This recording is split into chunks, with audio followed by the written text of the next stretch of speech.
When you think of the Wild West, you probably picture cowboys, dusty saloons, and a showdown at high noon. But long before Clint Eastwood squinted into the sunset, the real heroes, warriors, and survivors were already here.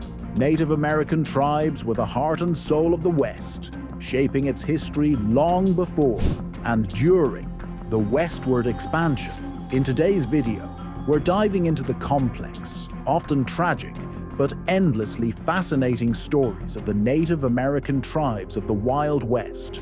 Grab your history books and maybe a tissue or two. This one's going to be a wild ride of heroes, battles, and tragedies. The first peoples of the West. Before we get into the conflicts, let's take a moment to appreciate the rich cultures that existed in the Wild West long before anyone thought about manifesting a destiny.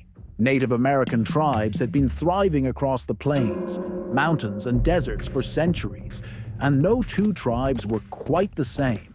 Take the Lakota Sioux, for example, famed for their hunting skills and deep connection to the buffalo. These massive animals weren't just dinner on legs. They were sacred, providing everything from food and clothing to tools and shelter. The Lakota believed the buffalo was a gift from the Creator, a belief that shaped their culture and way of life.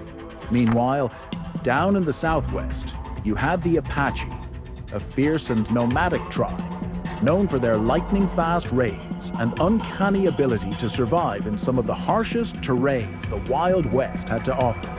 These folks could track a rattlesnake through the desert and disappear before anyone knew they were there. Talk about survival skills. Each tribe had its own unique culture, language, and worldview. But one thing was true across the board. They had a deep connection to the land. And that's where things start to get complicated. Westward Expansion, a clash of worlds. As the United States began expanding westward, lured by gold, land, and the promise of a better life, they ran into a bit of a problem. There were already people living there.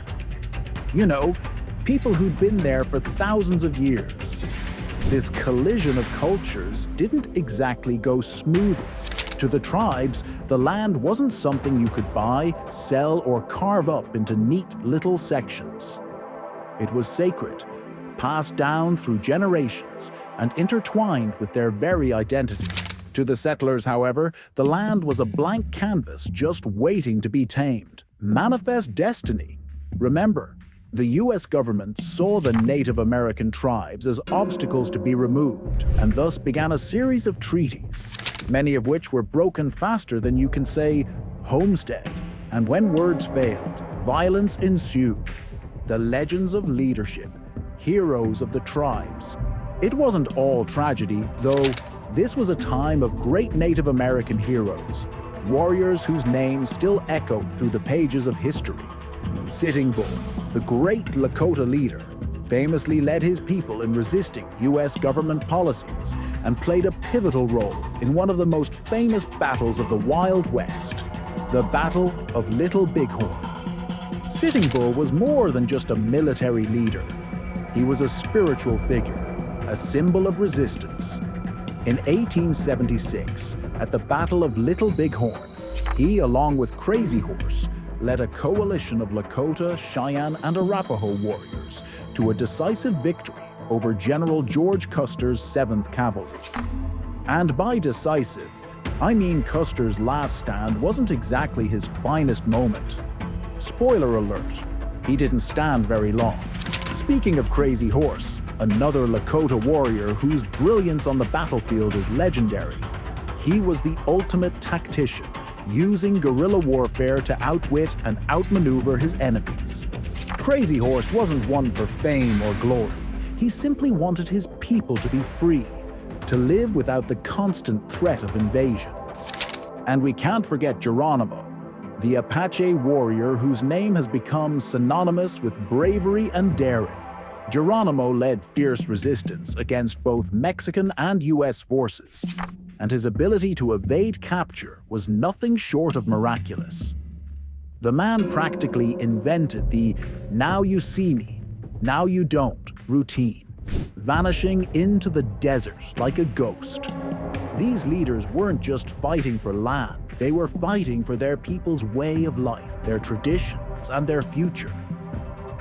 The Battle of Little Bighorn, a turning point. Now, let's dig a little deeper into the Battle of Little Bighorn, because it was the showdown of the Wild West. Picture this. The year is 1876, and General George Custer is leading his cavalry into Montana, thinking he's about to make short work of a few hostile tribes. Custer, known for his flamboyant hair and overconfidence, decided to charge in with about 700 men, expecting an easy victory.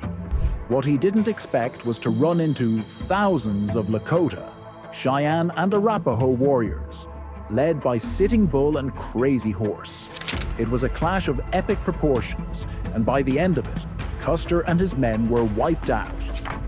The victory at Little Bighorn was a rare and symbolic win for Native American tribes, but it was short-lived.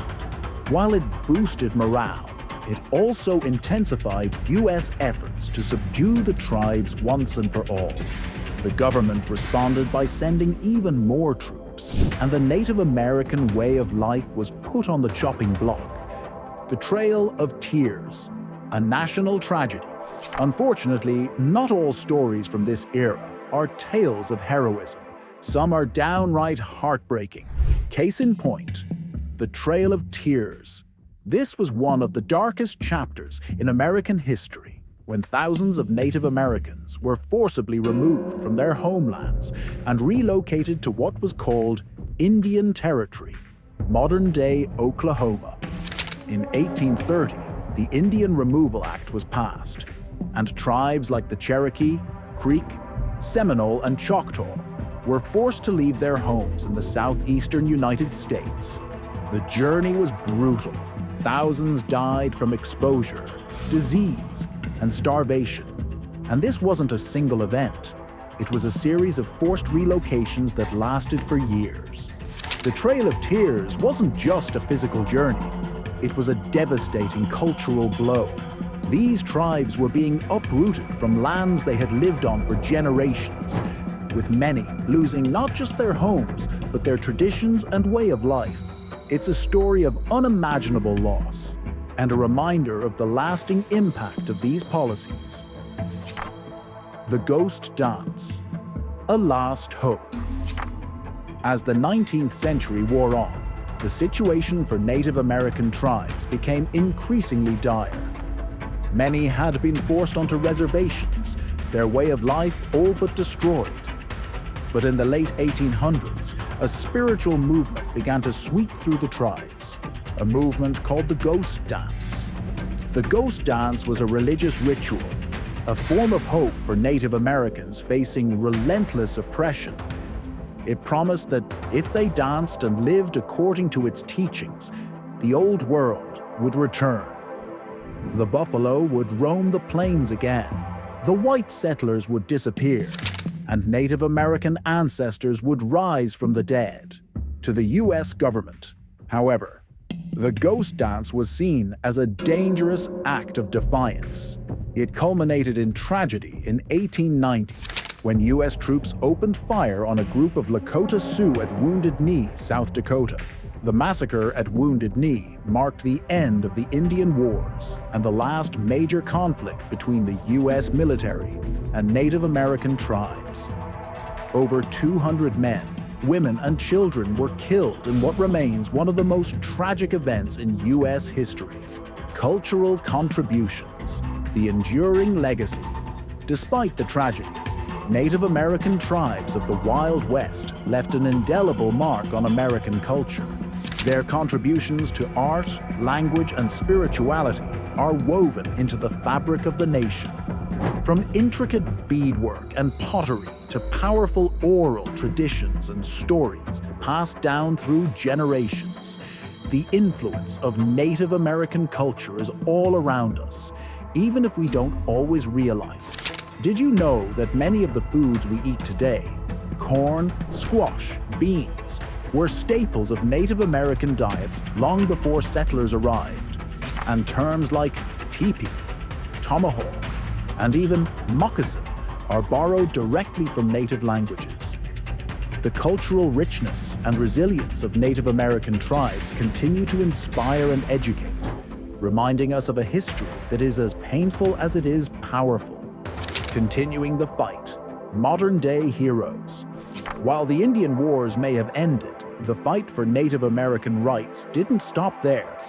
The story of Native American tribes in the Wild West continues today in the form of legal battles, cultural revivals, and the struggle for recognition and justice. Modern-day Native American heroes are still at the forefront, working to protect their land, their rights, and their way of life. One of the most significant modern movements was the American Indian Movement, founded in the late 1960s. AIM sought to address issues like police brutality, unemployment, and the loss of native lands. One of the most powerful moments came in 1973 during the occupation of Wounded Knee. The same Wounded Knee where hundreds of Lakota Sioux were massacred in 1890. The occupation lasted for 71 days, bringing national attention to the continued mistreatment of Native Americans and the failure of the U.S. government to honor treaties. Fast forward to 2016, and the Standing Rock Sioux tribe captured the world's attention with their protest against the Dakota Access Pipeline. The pipeline was set to pass through sacred tribal lands and risked contaminating the tribe's water supply. The protests, known as the No DAPL movement, were met with brutal resistance from law enforcement, but they sparked a global conversation about indigenous rights and environmental justice.